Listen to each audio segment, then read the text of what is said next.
All right, welcome to Dad's Guide to Thrive. You are with Israel Smith, your host, and today I'm really, really excited to chat with a friend of mine that I've never met before this morning called John Alcon. John and I know each other through Jim Fortin's TCP, the Transformational Coaching Program. We've crossed paths a few times in there, but amazingly, we'd never really had a face-to-face chat prior to today. Yeah, And what's become really apparent, just as we were chatting before we started, is how there's such parallels in our adventures through life and in now the work that we're both doing and both committed to doing for the benefit of men in our local and broader communities. hmm And I guess I'm not even going to bother doing an intro, John. I'd love to just hear if you can give us sort of a quick background, who you are, where you've come from, and what your journey to being a dad has been like. of course. Thank you for having me, man. So, a little bit about me is I've struggled my entire life. Let's dive deep right away, right? So I've struggled my entire life, ups and downs with my weight. So this is kind of where it all started.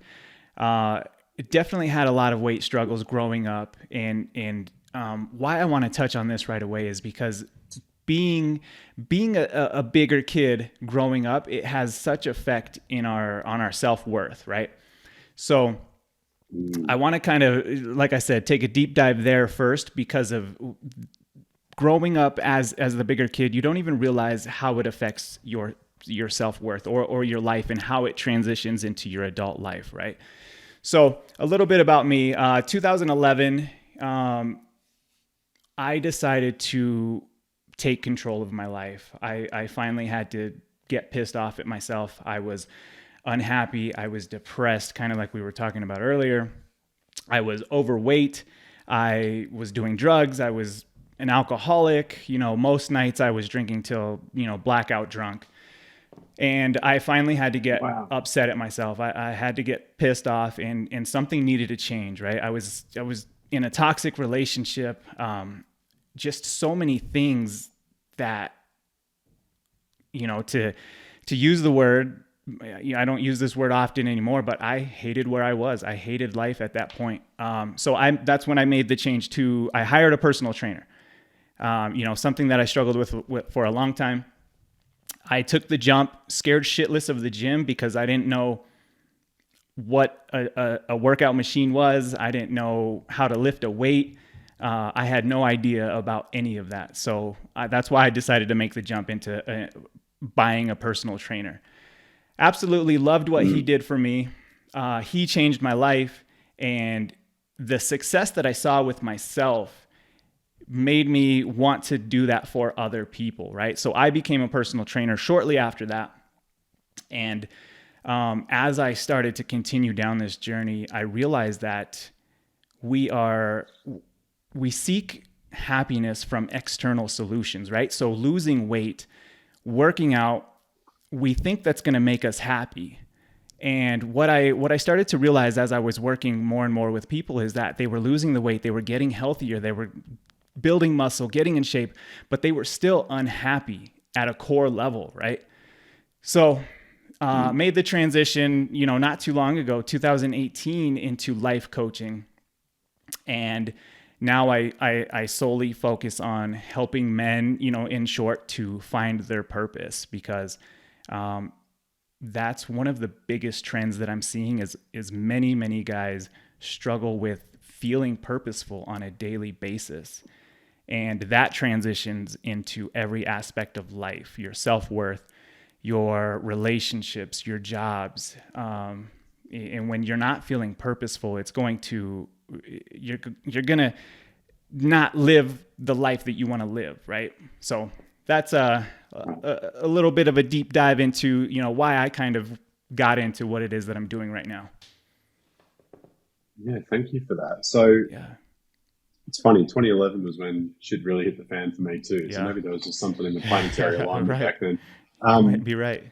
so I'm interested just to sort of get into one piece you spoke about there, and that is that the purposeful feeling purposeful in life. Yeah.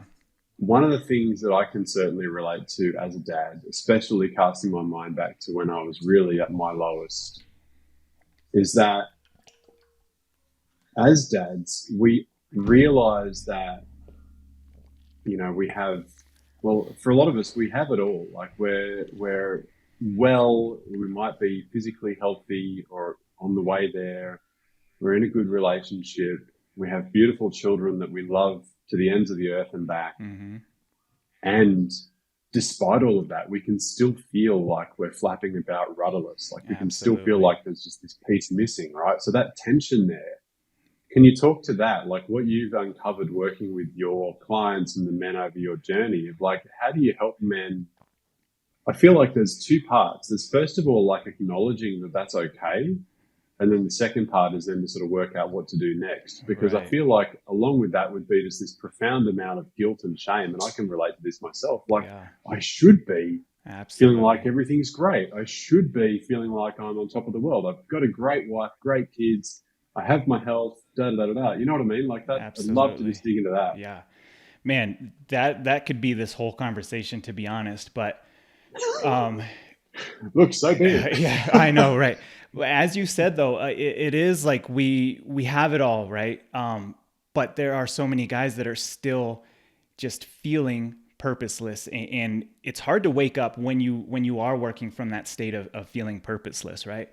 Um, Mm, and so a few things come to mind right away, but comparison is one of the biggest things that I hear from guys is that what's that saying? I'm not too sure if you know the saying, but the keep up with the Joneses, which means like yeah.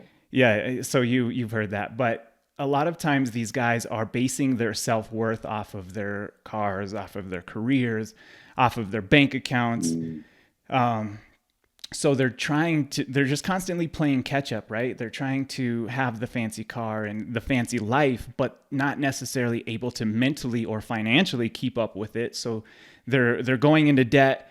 They're killing themselves mentally, which ends up leading to a breakdown, right? But the hmm comparison syndrome is one of the biggest things, and one of the things that we really have to learn to let go of is we're not we're not competing with anybody else except ourselves. And also, with that being said, is really coming from a place of gratitude and being grateful for the things that we do have.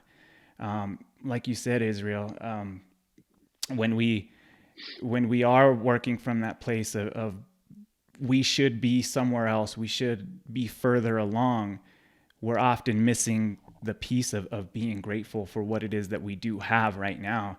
And we have our kids are healthy, we have our wives, our fiancés, and we're doing our best to keep them happy. We have income coming in, but we want more.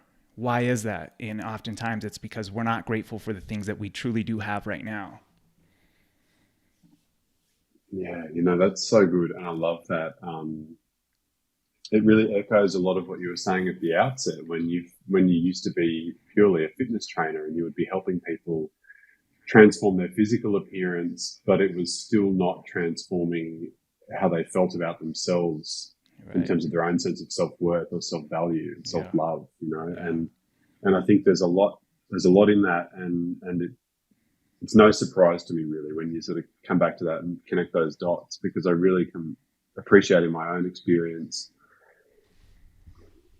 when I've had those really low moments, or I've had those moments where I am comparing Yeah. and I am, looking outside myself for validation or for Mm-hmm. worth or for accomplishment or for, all those things, Right. right? Like I was one of those people that was always top of the class, A student.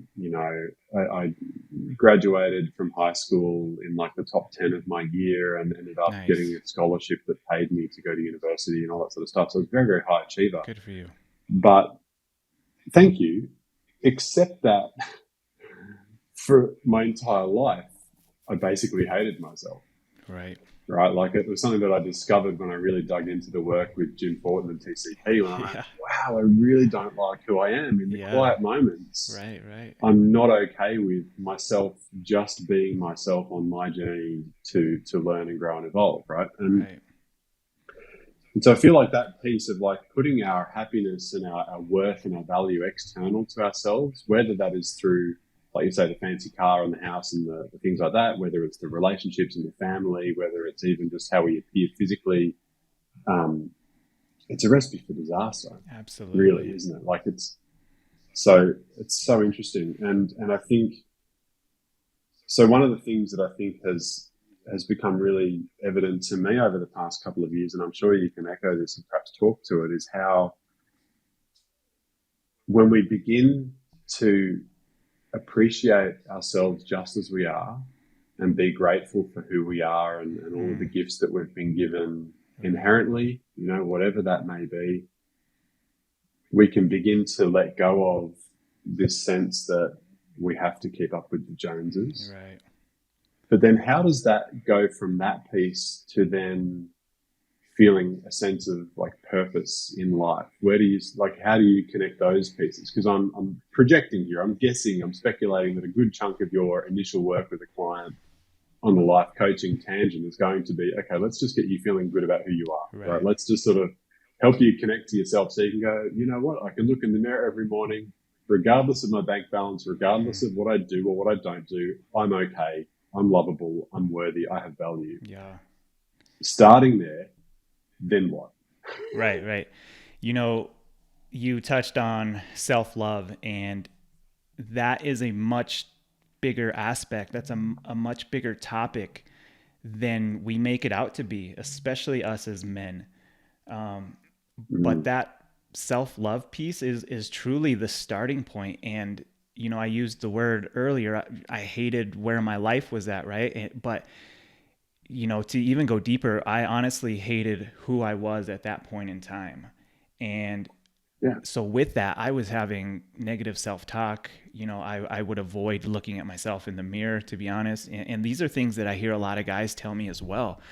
But again, coming back to that topic of self-love, it's a very undervalued technique. It's a very undervalued practice, that we need to implement more into our life. So translating that into, how do you feel purposeful? Well, I mean, it's many different aspects as well, but it kind of comes down to self-trust, knowing and being happy with where you are, not expecting yourself to be anywhere else, but also having a good relationship with yourself, which in turn is going to create better relationships with your outside world. And the term having a purpose as well could mean so many different things for so many different people, right? There's not, you can ask 100 different men what purpose means. You're going to get 100 different answers. So to really answer that, like, yes, I help men find purpose, but I help them find purpose through healing themselves by creating a better relationship with themselves, focusing on themselves, to work out more, to emotionally take care of themselves, to mentally take care of themselves, and to spiritually take care of themselves, which they're going to be digging deep into themselves, and it's going to unfold what it is that they are truly meant to do, what it is that they're here to do. And they're going to start feeling more intuitive and start taking intuitive action to fulfill that. Mm-hmm. I just had this picture in my head, and I mean, my brain works in strange imagery sometimes, but I just sort of thought, part of our onboarding kit for new clients should include like a pickaxe and a shovel, get ready to start digging, man, because we're going to go deep. Right. It's really, it's like that inward journey is like a huge task of self-excavation in a way. Right. It is. You're right. That is a good picture to put to it. Just digging out all of the shit. Yeah, exactly. And in a way, kind of mining for our true self. I feel like one of the things I kind of had come up as you were talking just then was those things you spoke of, like self-trust and accepting where I am in my life, and then, finding a sense of gratitude. Along with that, then choosing my own definition of what it means to be purposeful. Like, I think I would imagine that a huge part of the problem is that we've become so disconnected from ourselves that we don't even know what it is that we really want a lot of the Absolutely. time. And so that first piece of like, okay, let's just try and really reconnect back into ourselves. Let's get back to who we are, let alone like not even think about just yet how that shows up externally in the world. But that, you know, because I guess we need to start doing some of that digging and some of that excavating to then go from there into, okay, well, what can I define purpose as? What's going to make me feel like I'm spending the days, hours, minutes, seconds of my life in a valuable way? Right. Like, if you don't know who you are and you don't know what you want in the world, then that's going to be damn near impossible to try and get to, isn't it? Absolutely.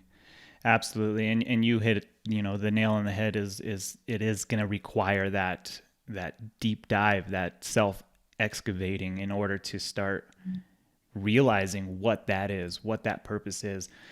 I like the what you said about we're so disconnected with ourselves, and you're absolutely right. 100% is.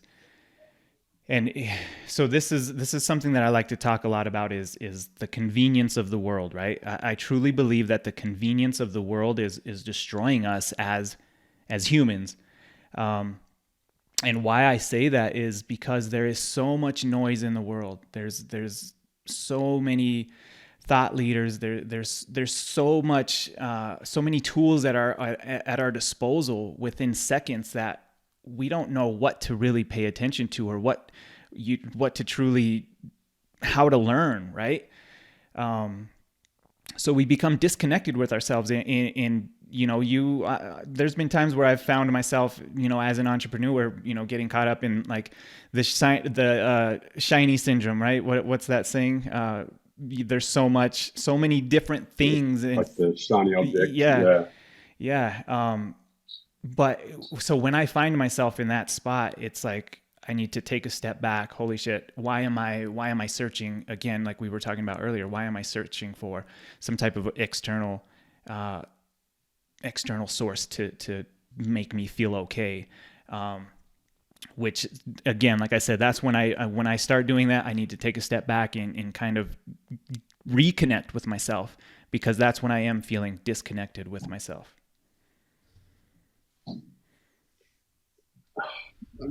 Again, everyone who's listened to these episodes will probably get sick of me saying this. We can literally talk for about 12 hours on this sort of stuff. I just love it. There's a really amazing thing you said, which is that the convenience of the world is killing us. Yeah. And I've never really thought about that in that way before. But when I think about all of the things in my life that bring me profound joy, none of them came easily. There's always been a sense of effort and learning and Absolutely. progression towards some sort of mastery. I mean, the best example I can draw, because it's really immediate for me, is surfing. Surfing is not easy. Yeah, I could. You go out, you get yourself pounded by Mother Nature, you get dunked, you get salt water up your nose. It's not pleasant. Yeah. Paddle like crazy, your arms ache, they feel like jelly after 10 minutes the first time you go out on the board. And then there's the whole other thing of like timing to catch the wave, to pop up, to stand, to balance, to ride, to surf, all that. But that is one of my most profound joys in my life. That is one of the things that I find just lifts me up. And it's come from That's awesome. applied repetitive effort over time. Yeah. It hasn't been convenient. It hasn't been an easy, quick, instant gratification style journey. Right. And I've never really appreciated that that's actually one of the things that also helps me discover purpose in my life, is that the things that I work for, the things that take effort to achieve and to kind of to get to that level of accomplishment. Perfectly said. And I think it's right, and it's not even, and I mean, you probably can parallel this. When I trained for when I was doing fitness training and stuff around that 2010, 2011 era, again, I set some big goals fitness wise to run like a full distance marathon and stuff. Nice. And the same thing, that's no way that's easy. That's like a huge commitment of training and repetition and building and all that. But all of these things, the sense of there's nothing convenient about them. Right. And yet our quest to be spoon-fed and have everything delivered on a silver platter and sit on the couch and have 100 channels at Right. the touch of a fingertip without us needing to move, to have food delivered to us, to have everything turn up, Absolutely. easily and conveniently in our life.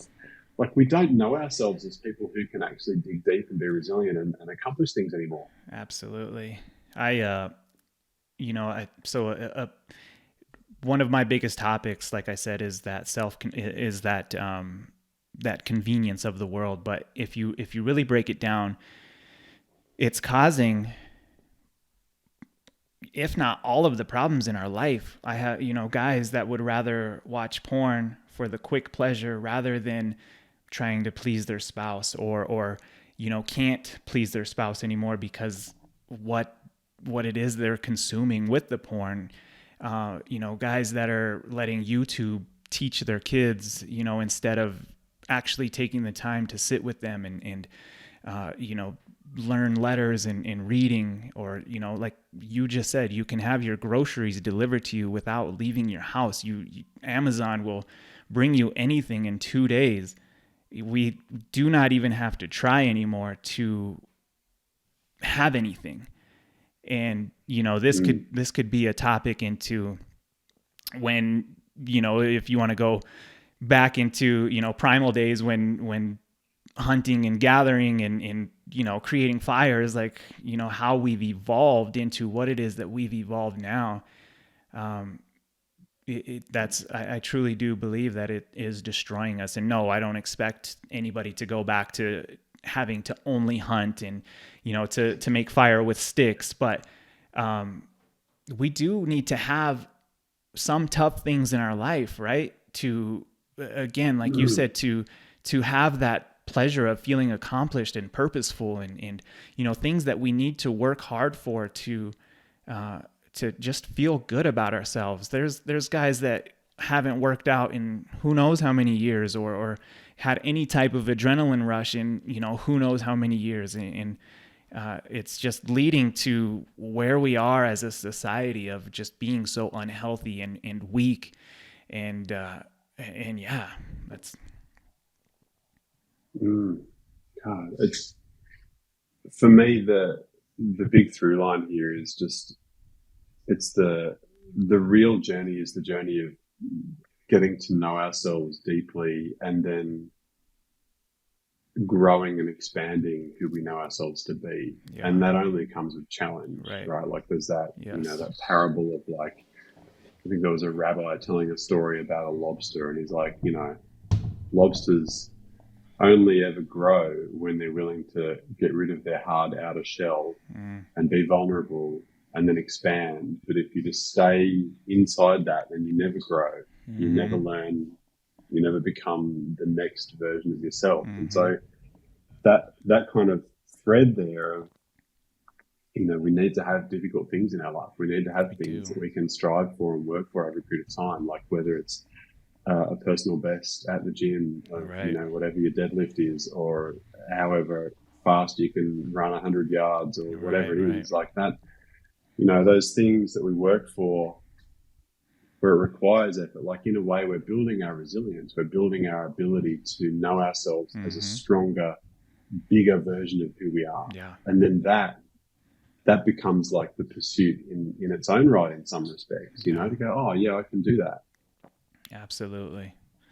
Yeah, we do. We need to do tough things, and it is easy to get comfortable. It's easy to, not want to do the uncomfortable things, like, wake up early to go work out, or to, study a new certification for a job promotion, or it's easy to stay comfortable and then create that as your new baseline, right? That's what's happening as well, is we are falling back, we are reverting, we're creating a lower and lower baseline, so we're not having to exceed any more expectations than we really need to. And with, the work that you're doing, the work that I'm doing, there's a lot of guys that are doing what we're doing, is we're trying to combat that. We're trying to teach men that it is going to be a necessity to step outside of your comfort zone, to do tough things, to just exert yourself a little more than you are, today, for the future, because we have little ones that are watching us every single day. And if we're not setting them up for success, then it's just going to be a continued generation and generation of where we are now, and it's just going to continue to get worse and worse. Who knows what 20, 30, 40, 50 years is going to look like for our kids. I'm kind of scared. I have a 2 and a 4-year-old, so when they're adult age, it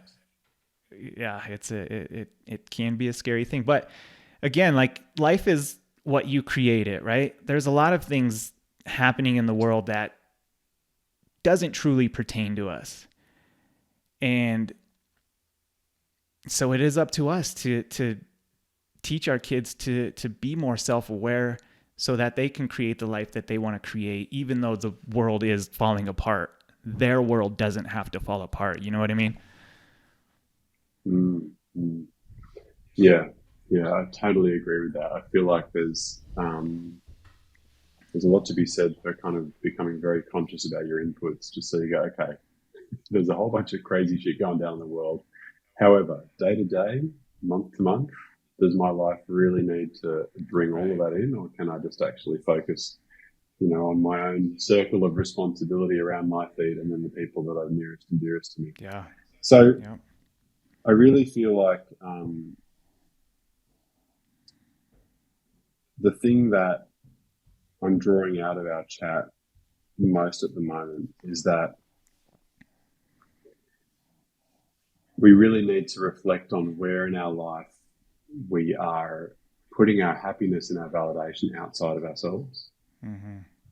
Because that's one of the key things that you spoke of right at the beginning about, that was like, when I have the bulging pectorals and the 6-pack abs and all that sort of stuff, then I'll be happy with who I am. Mm-hmm. When I measure up to some external fitness kind of achievement. Mm-hmm.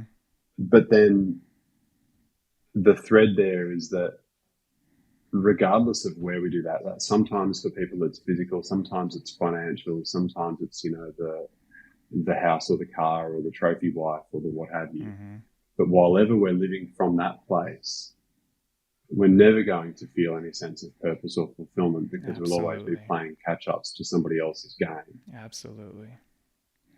And then you spoke about getting to the point where you trust yourself. And I know from the notes that you and I shared prior to today's chat, that was one of the key things you spoke about as like a real starting point for dads who might be listening today to go, all right, I'm for like random guy, Bob, is listening and he goes, I can relate to that. I've lost a bunch of weight in the past and I felt great for a week, and then I started eating burgers again and I found that I was still really hollow inside, even though I'd done all the work at the gym. Right. When you say the key thing to begin with or to really focus on is self-trust, what does that mean? And then how do you start taking steps toward that? Yeah. So again, I would go back to your relationship with yourself. That is ultimately where we need to start, because oftentimes we become codependent on our spouse, or, we spend our entire life, being raised by parents, and maybe you get into a relationship right away, or maybe you go off to college and you're on your own. But what I'm finding now with a lot of guys is that they are codependent, and they are basing their worth, they're basing their happiness on external sources, but specifically their spouse. Their spouse is, they are depending a lot on their spouse for their happiness. So whenever their spouse is unhappy with them, or if they leave, or they start a fight, a man's self-worth goes absolutely in the dirt when something like that happens. So when you can take a step back and you can be alone, pretend like everything is gone, that you have nothing, and that all you have is yourself. Can you be happy with that? Are you going to be happy with your thoughts? Are you going to be happy with that person that you see in the mirror when everything is gone?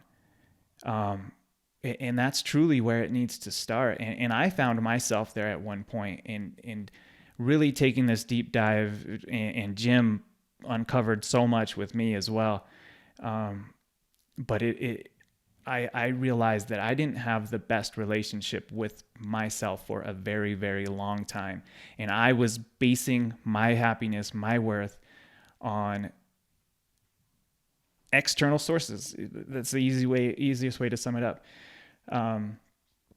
But if there was just a random guy listening to this right now, it is becoming aware of the relationship that you do have with yourself, and how can you create a better relationship with yourself and be happy with that person that you do see in the mirror every day. And if you were to lose everything and have nothing, could you truly be happy with just yourself?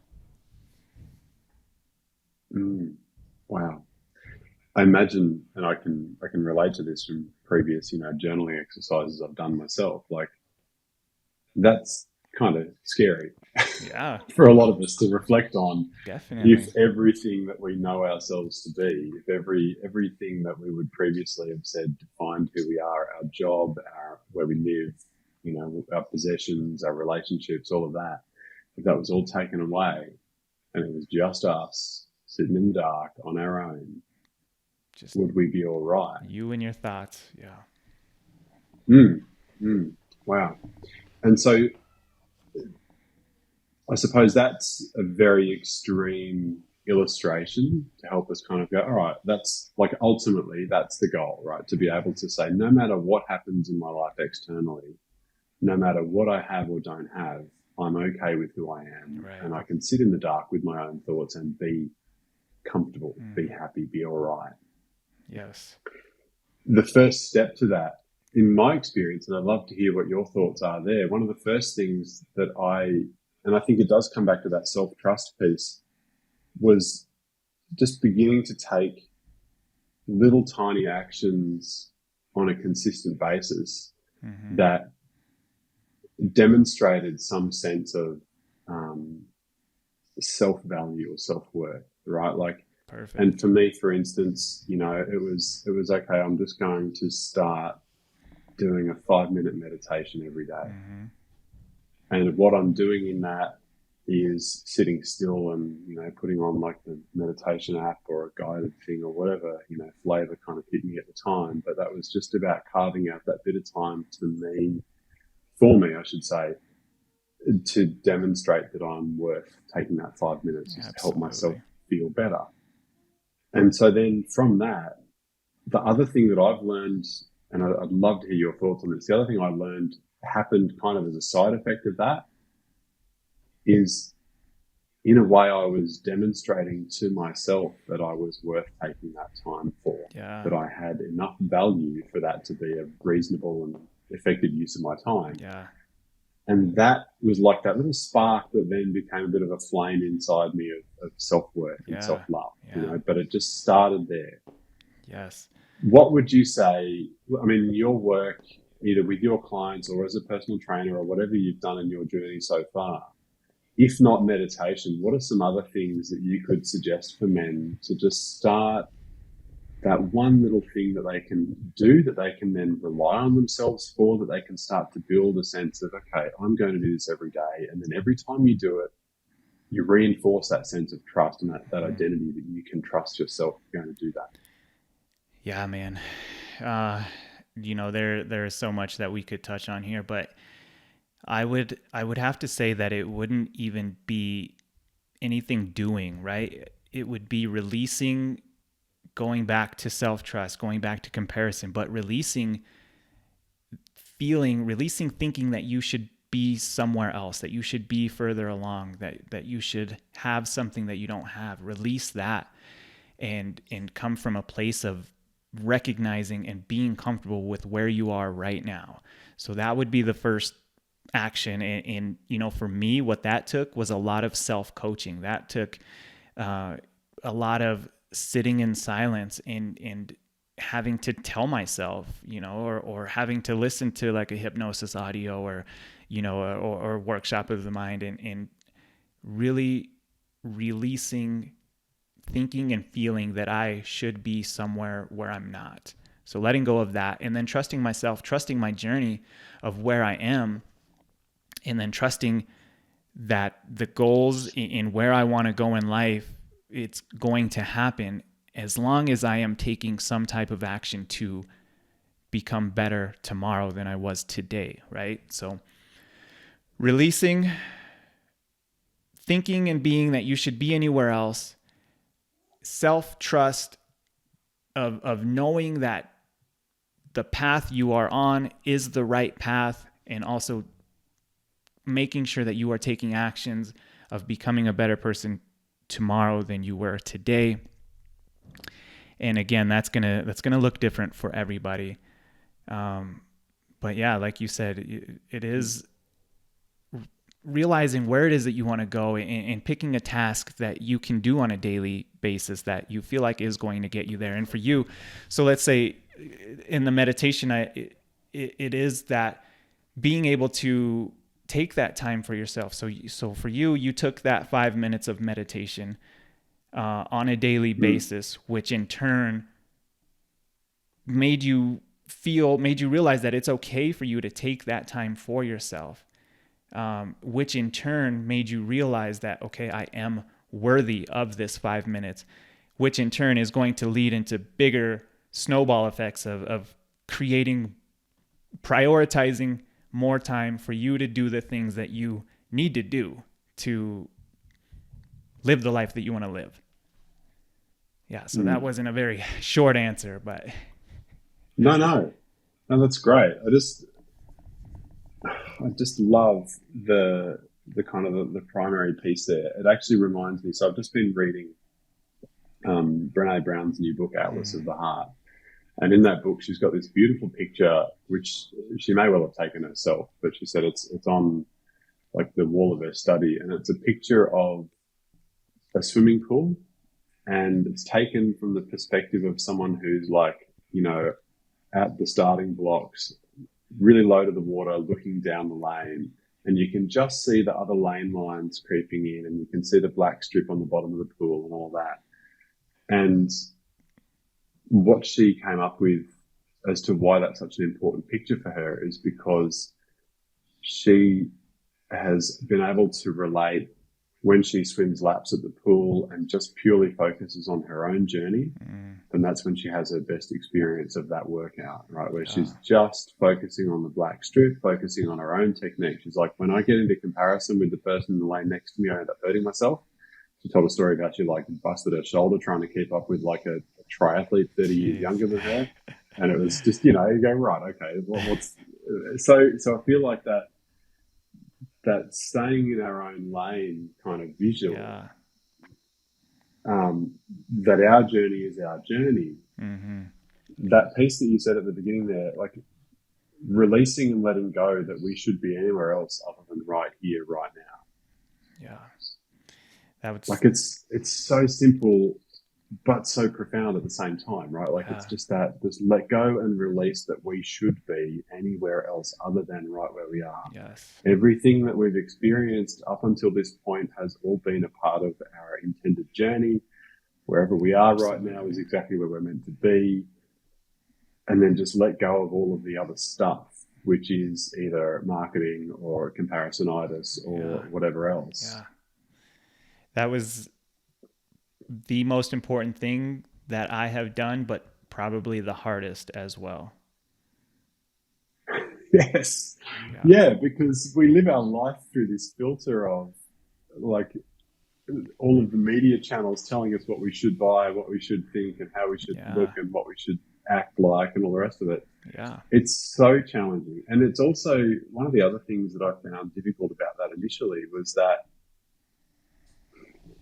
I guess it feels pretty woo-woo to sort of go, okay, there's a big divine plan. There's something bigger than me that's kind of guiding this path.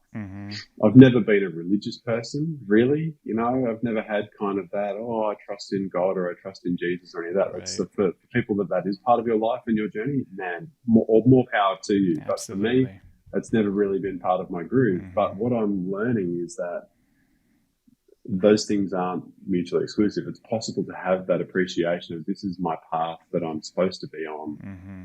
Whether, I guess it's a higher power, but it's just called something different in my head. You know, it's Yeah, not right. God. It's like the universe or the quantum I'm the field or same God way. knows what else. Like, right.